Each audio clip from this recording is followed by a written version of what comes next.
Familia moro mawuok e gweng' ma Etonde County ma Vihiga manyo ratiro ne nyathigi manyako mane ochiel kod magina yo magalagala e dalagi tarik 24 dwe mar 12 higa mokalo.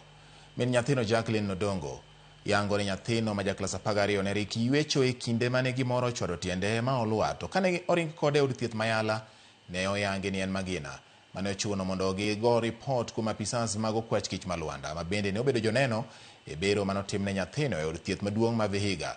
Familia no koni nyaka sani pok giyudo ratiro moro amora kata bed ni apisas mag okwach kich ne osingo timo nonro kaluwore gi masirano kendo miyo gidwoko. Wakati mtoto alifika anaenda kumalizia takataka kufagia, tukakaa mimi nafua hapa, nikasikia kitu ikifanya tu. Mtoto akaanguka chini akaanza kusema, mama, kitu imelipukia kwa mguu yangu. Nikakimbilia mtoto, nikapata mtoto ameanguka, damu inatoka, nikamchukua nikampeleka hospitali. Hospitali ya kwanza wakamtibu, wakasema wajui kile kitu yenye imeingia kwa mtoto. Ndio wakatuambia tukapeleka Yala. Kupeleka Yala, huko Yala wakapima mtoto, wakasema tupeleke mtoto X-ray.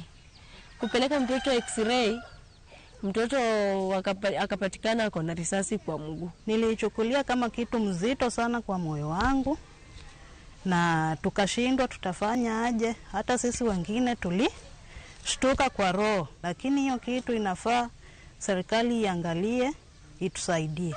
Huyo mtu ajulikane alikuwa mtu gani. Kama alikuwa mtu kutoka kwa area, kwa sababu pengine kuna watu wako kwa area na wako na bunduki. Sisi hatuwezi jua. Tujue hiyo risasi itoka kwa mtu wa area ama itoka kwa mtu wa mmoja wa utawala wa serikali ya Kenya. Sasa tunataka serikali tusaidie. Kama risasi imefika hapa safu, je, kwa manjia itakuaje?